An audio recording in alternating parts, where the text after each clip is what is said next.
Welcome back to another episode of the Diabetes Digital Podcast. And today we're going to be talking about protein. I feel like protein is one of the most overrated macronutrients.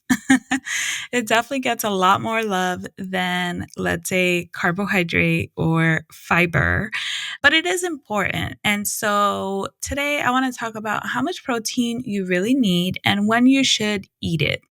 Welcome to the Diabetes Digital Podcast. I'm Wendy. And I'm Jess, and we're best friends, registered dietitians, and diabetes educators.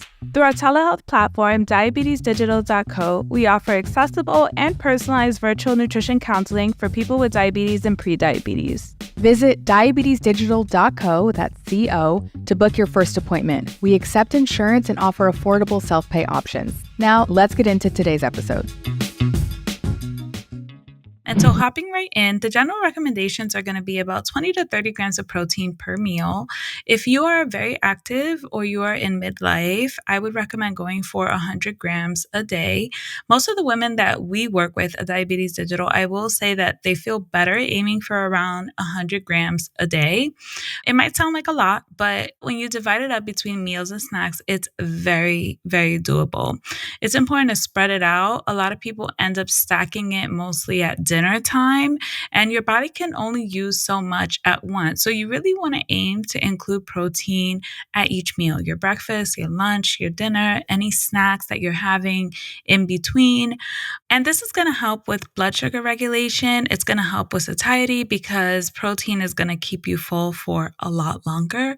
And especially as we are getting older, it also helps with preserving muscle mass, which is particularly important in perimenopause and beyond. Now I want to talk about some ideas for you to incorporate more protein into each of your meals. So let's start with breakfast. One thing that I love doing is pancakes. During the weekend because I don't have time to do pancakes during the week. And I add ricotta, and it's a really great way to increase your protein intake. I've seen these done with cottage cheese as well. You can just add it into your pancake mix. It makes them fluffier. It's a higher protein version, so that's something that you can do.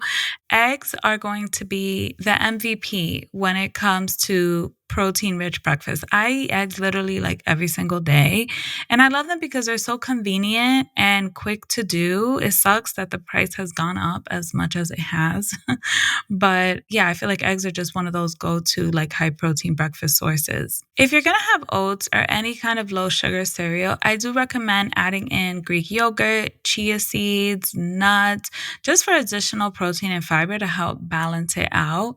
And then there are those savory breakfast bowls that you can also do. So for example, if you have like roasted potatoes, you can add eggs, beans, avocado, even some feta cheese or queso fresco, and that'll help make it a lot heartier, and it has a good amount of protein in it.